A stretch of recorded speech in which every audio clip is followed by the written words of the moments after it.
Node MCU with Apple HomeKit.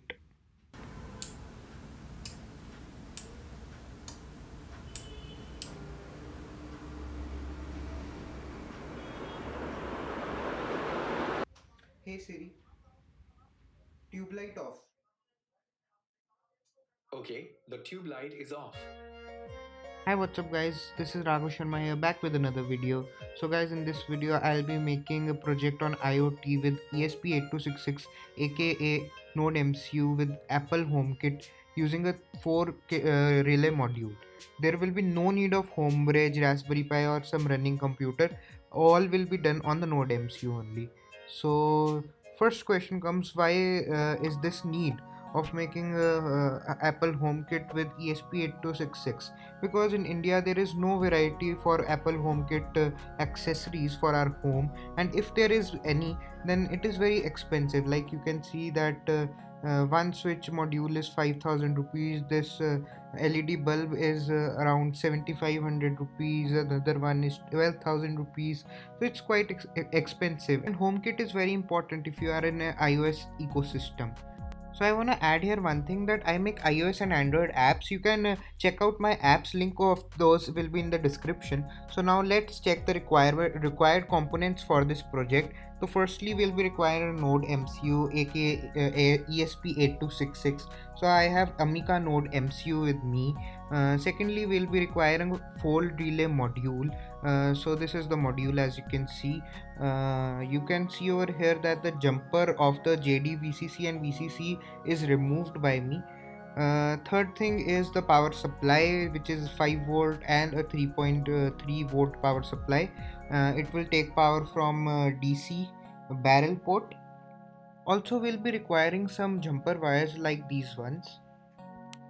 So now let's get to know the wiring. So it's very simple. The wiring is to be done like what it is written over here, but then also I will show you.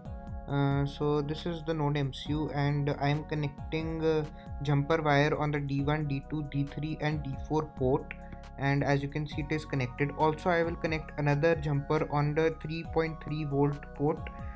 So it's also connected. Now I will also connect the jumpers on the VIN port and the GND. So it's also connected.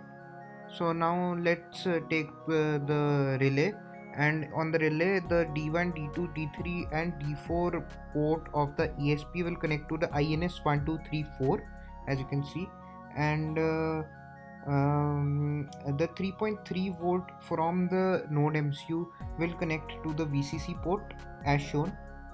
So and now we have the power supply, and from the power supply we will get 3.3 volt and the ground to the Node MCU, which will be connected to the VIN and ground as shown. VIN ground, 3.3 ground, and 5 volts from the power supply will go to the JDVCC of the relay. So here it goes to the JDVCC, and the ground of the power supply will go to the ground of the relay. So here it goes. Let me just connect it, and here it goes. So these are all the connections, nothing more is to be done. Now just we have to connect the barrel DC from our adapter, and it will be good to go. So now let's jump to our next step, and before that I want to tell you some extra ideas what you can do. You can actually print this type of PCB board from online. Also you can see the power supply here is HLK PM01. So this is the HLK PM01. It will directly get AC on the board and convert it into DC. No extra adapter will be required. Also you can use this type of screen which is compatible with the Node MCU. This is a touch screen. You can place switch 1, switch 2, etc. on this and use it. Also you can use this type of SIM module to get instructions on SMS, or this type of dimmer module to control the AC fan speed. So these were some extra ideas just for fun. If you want me to make some particular videos on them, you can just tell me in the comments below. So now let's get to the next part of the video, which is a crucial one, the coding. So here I am opening Arduino IDE on my Windows laptop, and here it opens. So firstly what I have to ensure is in the preferences I have this URL inserted over here. You will get this URL in the description, copy from there and paste it over here. After that, go into the tools board and go into board manager. You have to ensure that ESP8266 board node MCU board is installed. So here you can see it is installed. Mine is quite old version, but it will work, no problems. So after that, I have also attached this file in the description, which is the a library for HomeKit. So you have to add this library like shown. So I will select it from the desktop and click open, but in my case it's already installed, so I am skipping the step. After that, the main things are ready. Firstly, when you do add the library, you will see HomeKit example available, and in there are many examples, but we'll go with the switch one because we are working on the 4 relay module. So you can see this example is opened. So firstly, now we'll save this example. So Control S and we'll save it. I am saving it with the name of YouTube something.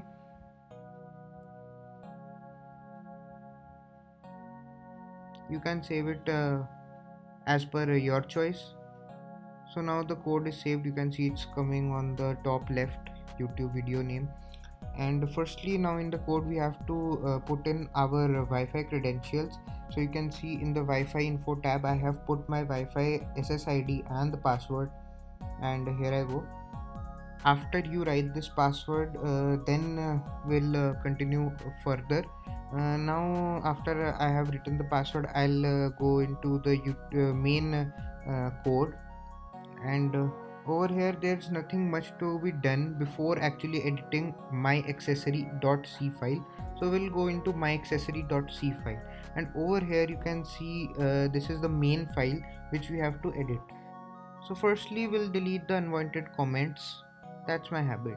And after that, now I'll tell you, this is the accessories array. So here all the accessories we have to put in. So there is one accessory already over here in the example, so we'll edit this accessory. But before that, you can see is the CHA name variable. You have to change it to your specific name which you want to be of your controller. Now I'll change the characteristic name of my first accessory, which is a switch, to SJE switch 1, then the manufacturer name, the serial number, the model, etc. of my choice. Then you can see over here this is a CHA switch on variable. So in this variable only everything will be stored about the switch, like it's on or off. Now I'll copy the whole accessory and paste it 4 times in the array. So this is one accessory, this is the second accessory whole. Now I'll edit the corresponding accessories 2, 3, 3, and with it the variable also, because the state will be available in the variable.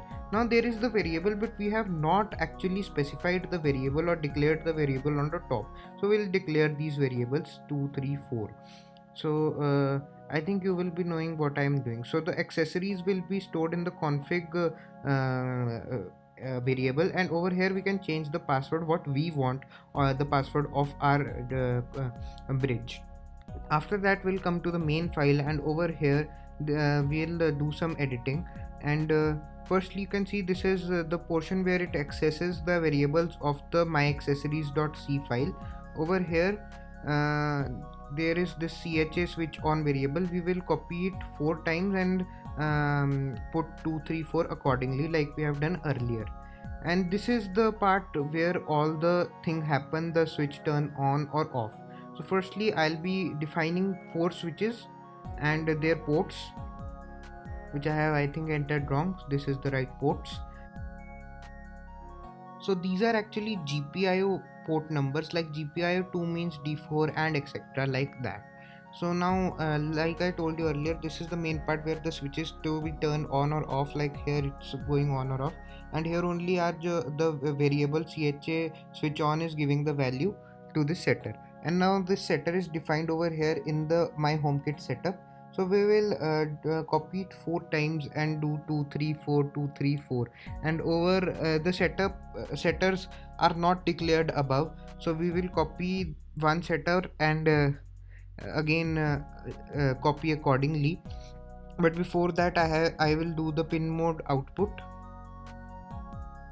So this is one setter. We'll copy it 4 times and do 2 3 4 like we do every time, and in that the variable 2 3 4 again, and the pin switch also. Or I think I have not defined 2 3 4 in the pin switch, so I did it. So this was all the code. Now I'll compile it. So now this is not at all difficult. If you have a little bit of coding background, then you have must understand it. But if you are not, then you can just copy and paste this. I have given the top to bottom overview in Zoom in. I am not giving this code as copy and paste, because then you will learn nothing. So now as you can see, the compiling is done. Now I'll upload this code to the ESP8266. So I have connected it with a USB to my laptop, and here I will now click on the upload button. So here I go. I have clicked it, and you can see the loading is started. The compiling is being done by the laptop, and it's being done again and taking some time. And here it goes. Now it's uploading.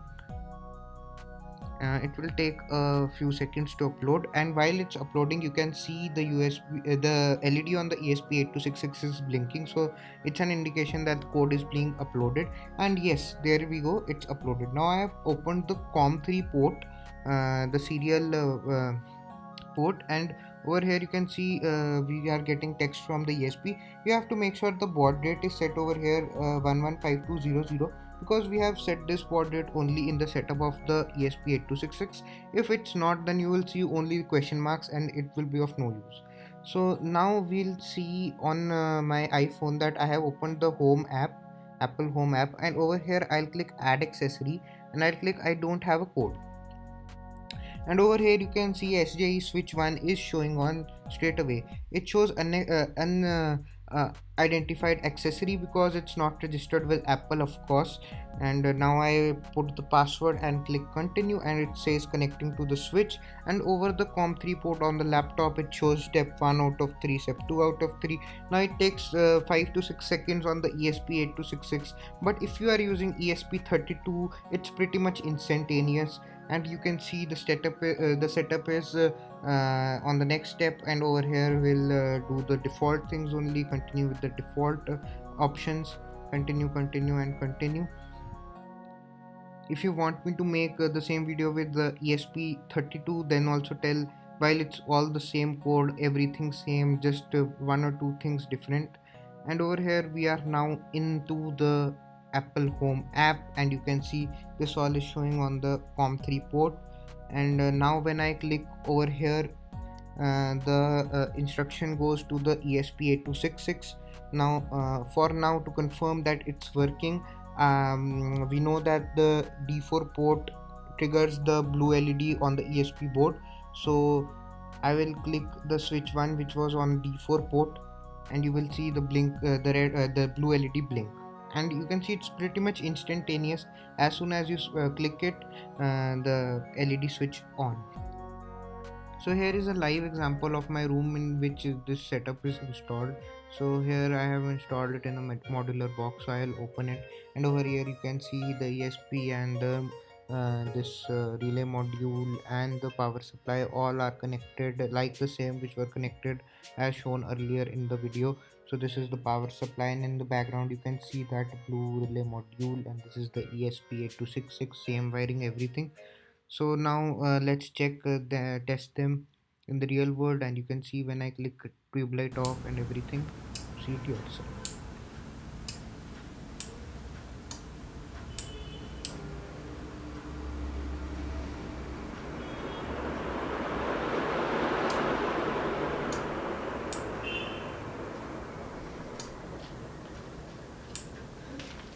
Hey Siri, tube light off. Okay, the tube light is off. Hey Siri, tube light on. Okay, the tube light is on. There is this 1 second delay using the My Home app on the watch, and I think this is normal, as I have read on the internet every HomeKit device has this delay on the watch, because the watch conveys the message to the phone and the phone to the bridge. Thank you so much for watching the video, and if you are watching the video till here, then do subscribe to the channel and like this video.